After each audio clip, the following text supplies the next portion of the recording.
ஏசாயா 31 அதிகாரம்.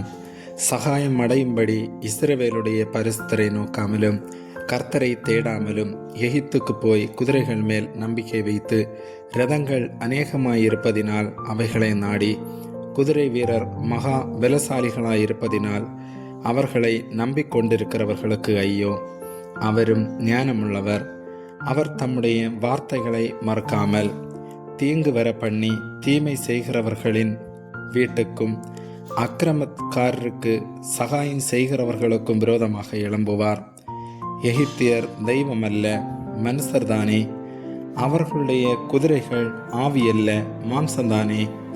கர்த்தர் தமது கரத்தை நீட்டுவார். அப்பொழுது சகாயம் செய்கிறவனும் இடறி சகாயம் பெறுகிறவனும் விழுந்து அனைவரும் ஏகமாய் அழிந்து போவார்கள்.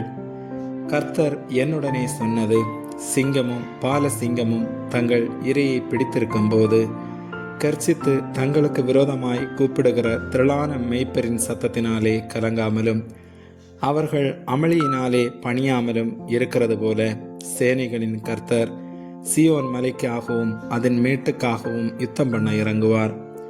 பறந்து காக்கிற பட்சிகளைப் போல சேனைகளின் கர்த்தர் எருசலேமின் மேல் ஆதரவாக இருப்பார். அவர் அதை காத்து தப்ப பண்ணுவார். அவர் கடந்து வந்து அதை விடுவிப்பார்.